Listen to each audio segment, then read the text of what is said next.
तो ये बता रहा है तेरे 4 अफेयर हैं, तेरे 3 अफेयर हैं। अरे इस देश में किसके कितने अफेयर हैं? एक सन्यासी आदमी जिसने गृह त्याग कर दिया वो तय करेगा। दुकानदार का विरोध करते हैं जो किसी भी धर्म की टोपी ओढ़ करके बैठ करके अपनी दुकान चलाना चाहता है। ये दिवाली में अली बसे राम बसे रमजान, हर हाथ तिरंगा लहराए ऐसा हो हिंदुस्तान। बाबा हमारा पर्चा निकाले। बाबा ने देखो हमें क्यों नहीं डर लग रहा है, आपको बताता हूँ। हमारा पर्चा निकल चुका। किसने निकाला? भारत सरकार ने। और उस पर्चे पे क्या लिखा 13 महीने के बाद? उस पर्चे पे लिखा 13 महीने के बाद कि हम भारत सरकार ये पर्चा निकालती है कि इस देश का किसान अजेय था, उसे हराना मुमकिन नहीं है। और हम ये घोषणा करते हैं कि हमारी ही तपस्या में कोई कमी रही और भारत के किसान को विजयी समझते हुए भारत की सरकार अपने कदमों को पीछे खींच करके देश के किसान बिल, इन किसान बिलों को वापस लेती है। हमारा पर्चा तो भारत सरकार ने निकाला था। अब भारत सरकार की मोहर जिसके पर्चे पे हो उसका और इससे बड़ा पर्चा क्या? बाबा बीमारियां ठीक कर रहा तो दिक्कत क्या आप लोगों को? हमें दिक्कत बीमारियां ठीक करने से नहीं है। बाबा बीमारियां कहाँ ठीक कर रहा है? बाबा तो ये बता रहा है तेरे 4 अफेयर हैं, तेरे 3 अफेयर हैं। अरे इस देश में किसके कितने अफेयर हैं? एक सन्यासी आदमी जिसने गृह त्याग कर दिया वो तय करेगा। सामने इन बातों को आप समझिए। आपका भी बता देंगे वो। हाँ बता दे। अरे भाई हम तो किसान हैं, हमारा वो क्या बता पाएंगे? इलू बता देंगे आपका। बता दे। हम इस देश से प्यार करते हैं, अपनी माँ से प्यार करते हैं। और धीरेन्द्र शास्त्री मुझे बता दीजिए इस बाबा को इतनी हिम्मत किसने दी कि इसका भाई जाकर के लोगों को धमकी देने लगा, तमंचा चलाने लगा? क्या ये बाबा नतमस्तक हो गया है कानून इसके सामने? सिगरेट पी कह रहे हैं ना जैसा जो करेगा वैसा भरेगा। बाबा ने किनारा कर लिया अपने भाई से। तो इसको ये नहीं पता था कि मेरा भाई बिगड़ेगा? भविष्य जान रहा है ना, तो पहले जान लेता। जो करेगा वही भरेगा। अगर अरे पूरी बात सुनिए, अगर करके ही भरना है तो फिर तुम काहे पर वचन दे रहे हो?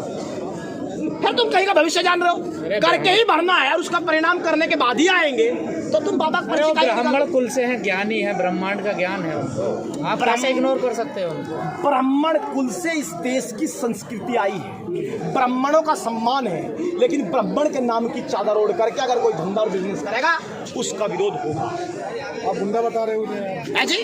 गुंडा बताइए। हम गुंडा नहीं कह रहे हैं। गुंडा शब्द देखो बहुत संभल के बोलना चाहिए। गुंडा नहीं कह रहे हैं हम उनको। हम ये कह रहे हैं कि इस तरह के पीछे के पैटर्न देखे गए हैं कि जब बाबा को लार्जर देन लाइफ बना दिया गया इस देश में, आसाराम को, राम रहीम को, तो उन्होंने इस कद के पीछे कुकर्म करने शुरू कर दिए। हमें यह डर है कि जब इस आदमी का गाड़ी एक सांसद चुना हुआ चला रहा है, तमाम इस देश के चुने हुए नेता नतमस्तक खड़े हैं, क्या ये आदमी भी तो कहीं इतना बड़ा नहीं हो जाएगा कि ये भी इस बेटियों के साथ कुछ गड़बड़ करने लगेगा? ये अंदेशा, ये डर है। मीडिया यही तो कह रहा है 27 साल के लड़के की सफलता देखी नहीं जा रही इन विपक्ष वालों से।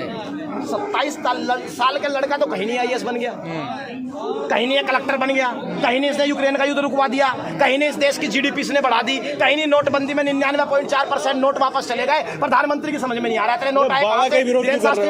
विरोध क्यों कर रहे हो आप? वो तो हिंदुत्व की बात करते हैं। किसका? अब जब विपक्ष के नेता टोपी लगा के इफ्तियार पार्टी में जाते हैं, जब आप विरोध नहीं करते हैं। लेकिन कोई सनातन की बात कर रहा है, कोई सनातन की बात कर रहा है, हिंदुत्व की बात कर रहा है। अब मेरी बात सुन लीजिए। हम उस हर दुकानदार का विरोध करते हैं जो किसी भी धर्म की टोपी ओढ़ करके बैठ करके अपनी दुकान चलाना चाहता है। इस देश के व्यक्ति के पास काम करके खाना खाना और आम जीवन जीना एकमात्र विकल्प है। वो ऐसे ही जीना चाहता है। ये जितने ठेकेदार धर्म के हैं इन्हें पहले एक जगह बंद कर दो और ये फैसला अपने आप कर ले। देश को इनकी जरूरत है नहीं। देश प्यार से रहना चाहता है, देश एक साथ रहना चाहता है। मुसलमानों बात को समझ लीजिए। दिवाली में अली बसे राम बसे रमजान, हर हाथ तिरंगा लहराए ऐसा हो हिंदुस्तान। तो ये बात समझ लीजिए, दिवाली में अली आता है और रमजान में राम आता है। यही भारत की पहचान है और यही रहेगी। बाबा मुसलमानों के खिलाफ बोलते हैं लेकिन बाबा के खुद के जीजा मुस्लिम है। देखिए इस बात की सत्यता मेरे पास नहीं है जी। मैं उस बात में बोलता ही नहीं। रजत शर्मा के इंटरव्यू में बताया है आप। देखिए मैंने वो इंटरव्यू नहीं देखा और मैं उसी बात पर बोलता हूँ जिसका ज्ञान मेरे पास है। अगर मुस्लिम है तो अच्छी बात है। इसका मतलब भारत के उस रूप को उन्होंने भी स्वीकार किया है कि भारत हर समुदाय हर धर्म का एक संघ है और भारत हिंदू राष्ट्र नहीं बन सकता। दूसरों को क्यों भड़काते हैं? यही तो सवाल है। यही तो सवाल है। अगर बाबा भविष्य जानते हैं तो यूक्रेन का युद्ध रुकवा देते, इन बच्चों को बचा लेते। इस देश में कोरोना आ गया वो संकट बता देते। भारत पहले से 4 साल पहले रिसर्च करके इसकी दवाई तैयार कर लेता। और अगर नहीं जानते तो फिर प्रवचन किस बात का?